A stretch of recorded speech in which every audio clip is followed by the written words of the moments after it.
Hello, Spawn and Spawnettes, and welcome to more Duelyst info. I'm super excited because, as you may know from the previous video I uploaded today, June 4th, this is my first day back recording after my honeymoon. So there has been a lot of changes to this game, and I am super excited. I haven't really been playing that much because, like I said, I've been on my honeymoon and I wanted to spend it with, my wife and not playing lots of video games and stuff. So I'm just going to go over some of the changes and the updates for this real quick, and then I have the game loaded up here, and we're going to get some new cards and see what all the game has to offer. So as of, this is May 19th that this was updated. There are some changes to card drop rates, crafting disenchantment rates. Some higher rarity cards will be notched down. Crafting epic and legendaries will be far easier and more efficient to craft. I haven't gone over a lot of this stuff with you guys because I'm still very new to doing update and information type videos. So things like crafting I will either go over in a separate video, or if somebody can link to when I get to that in this video in the comments, or I will put a comment with that timestamp in the comments. We'll get it figured out.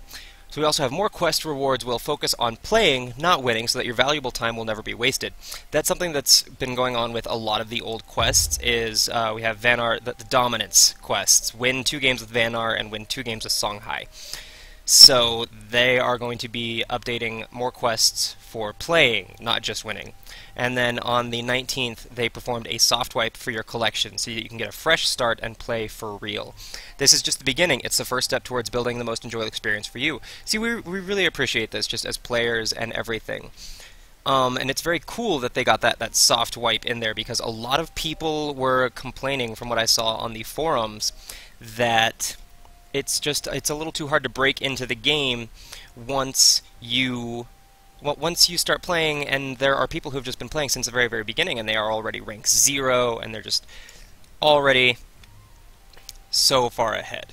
So we've got patch 00.25 that was released on the 19th of May. So let's go real quick to those patch notes, and let's see what the game has going on. So major changes: we've got quests, removed most of the win-based quests and replace them with play-based. Spirit orbs, previously called booster packs, rarity drop rates have been changed, and crafting updated costs and rewards. So for specific card changes, we have inner focus for Songhai, cost lowered from 1 to 0. Text changed to refresh an exhausted minion with 3 or less attack. So this has been super hardcore nerfed. It has also, as you can see, the cost has been lowered by 1, but it can only be used for a minion with 3 or less attack, which is going to really change how that card works. Super excited to see what some of the pros do with that, and we'll, of course, see what happens there. Tusk Boar, also with the Songhai. Text change to return this minion to your action bar at the beginning of your next turn. It has Rush, so it can now attack right away. I apologize, I just took a bite of my sandwich and it is coming back on me a little bit. Return this minion to your action bar at the beginning of your next turn. So you do have to spend 2 every turn you want to use this Tusk Boar. I don't unfortunately remember how he worked beforehand, but that's kind of an interesting mechanic now. Miss Dragon's Seal, cost is lowered to 1. And this is the one that you can give a minion +1/+1 and move it anywhere. So they lowered the cost of that to 1. That'll give that a bit more versatility and utility. I'm excited for that. Mercblood Devourer cost, the stats changed to a 2/4. I don't know what it was before. Friendly minions summoned nearby this one gain +1/+1. So this guy just kind of hangs out, and he's a neutral. That's kind of awesome. I may have to put that guy in my Abyssian deck. I could see some very cool uses for that.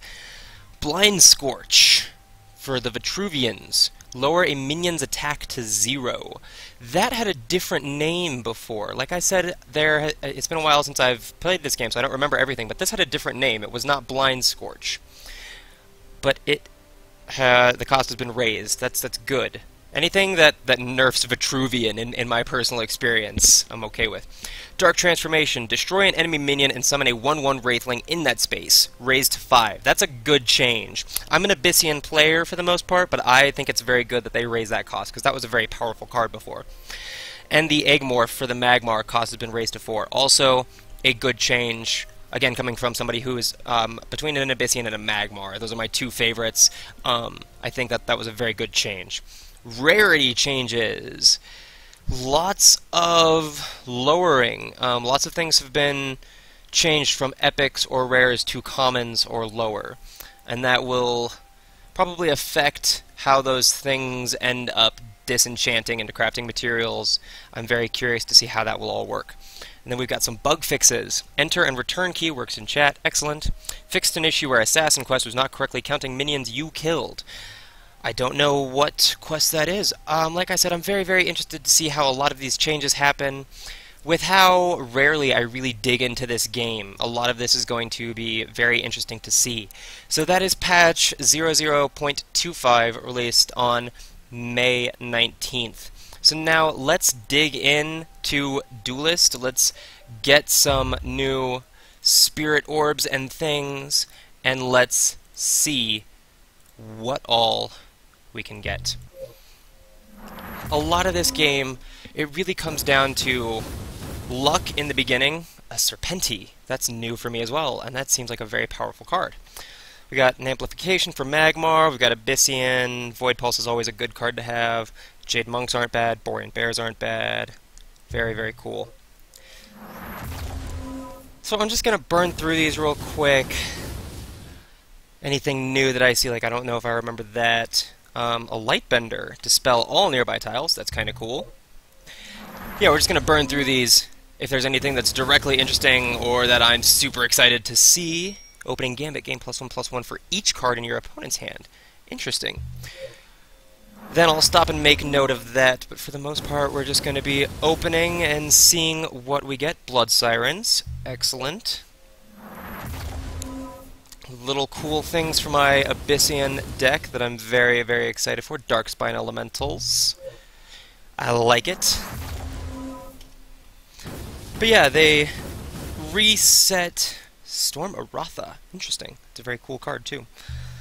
They reset everybody's collection, so we are going to be just kind of going through, seeing what all we get. Little things here and there. I am angering it, because I'm buying Spirit Orbs over on the side. Oh, I didn't let myself go look at that. Unintelligent, Azel, unintelligent. Alright. So it'll only show 10 at a time of your Spirit Orbs over here on the right. I apologize, I don't have that shown. There we go. Alright. What else are we gonna get? Because I've got 13 more Spirit Orbs. They are no longer called Vorpal Reaver. Summon 6 Wraithlings and a random space on the battlefield. Cool. I like that. Like I said, I'm personally mostly going to be focusing on Abyssian. Cool. And excellent. And the Magmar. You guys, if you haven't seen them yet, make sure and go check out. I have overviews for each of the different clans. I think I need to make one for Vanar still. I haven't made one of those yet. I have an overview for each of the different clans, and what, in my opinion, from what I've seen with... Excellent. The pros who I've seen streaming and playing, and what I've read kind of on the forums, what I think each different clan is good at, how I see them working in my own personal experience, things like that. So if you are not somebody who generally plays either Magmar or Abyssian, I will try and poke around and see what those clans have to offer with new cards and everything. But I will be mostly focusing on the Abyssian and the Magmar. Those are my two favorites. They're the ones that I have the most experience with. I wouldn't necessarily say the most insight in, but we shall see. Breath of the Unborn. I love that spell. It's a great like playing field leveler from what I've seen. Rust Crawler. And just some of the names really catch my eye, and they're just kind of randomly cool. Earth Spheres, excellent. Magmar needs those Earth Spheres, man. That is absolutely a card that needs to be held onto. Masks and things for Songhai. I don't do bad with my Songhai deck, but I'm not nearly as good as some of the pros. They have some absolutely ridiculously cool combinations that I have seen happen. Unstable Leviathan, that is just a great, great card to have for Magmar. Darkfire Sacrifice. Alright. Got another Unstable Leviathan, that makes me happy. Alright, so let's back out now. Our collection, we have 81 new cards, that's ridiculous. We have the most with Abyssian, that pleases me greatly. 4 Darkfire Sacrifices. Let's see. I think with crafting you can only have, I want to say three copies. Yep.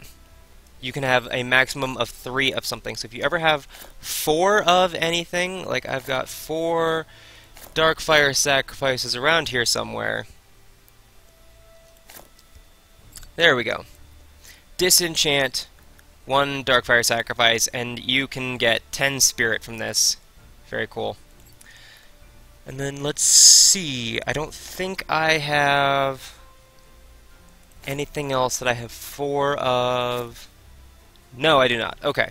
So then we'll head over to Magmar. We're going to check out our Magmar cards and see if I have anything that I have 4 copies of.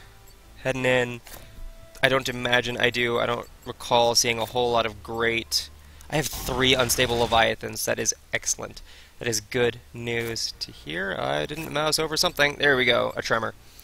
And then we have a bunch of new neutral cards, which might be where we're going to see a lot of our 4th copies of things. If you end up with 4 copies of a card, then you can disenchant that, and if you disenchant that card, then you'll get spirit and crafting materials so that you can in turn make cards of your choice. So if you see a card in here, like Jack's True Sight for instance, it's a card that I see a lot of people have, you can craft that. You don't have to worry about getting, or not necessarily worry about getting, but see and try and get for luck through booster packs and things. You can just craft it and have it and be good to go. Ancient Grove, that's specifically Vanar, okay. Your other friendly minions gain Dying Wish, put a 2/3 Treant into this space. That is an awesome card. I will be very excited to see what I can work together with that. I absolutely need to make sure that I am still looking and seeing in case I get 4th cards, especially for these clans that I don't intend on using a whole lot. But you never know. Something that's very cool with how this game does a lot of its drop rates and its systems and everything is, from what I can tell, you are absolutely guaranteed to grow eventually, because through playing and everything, you get a certain amount of gold every single time. Well, not every single time, but every 4 games, or playing quests, things like that. It's very easy to make sure that you are still progressing. Alright, well that is our update for patch 0.25 in the alpha of Duelyst. I hope you guys are really enjoying the informational series. I hope you guys are enjoying Duelyst as a game. I know I certainly am. I hope you guys like, favorite, and subscribe, and share the video. Spread it out to all your friends. I really appreciate it. And then check out the rest of the Ace the Demon brand at Facebook, Twitch, and Twitter. There's lots of good content and updates and information on those platforms. So I hope you guys have a great rest of your day, and I will see you next time.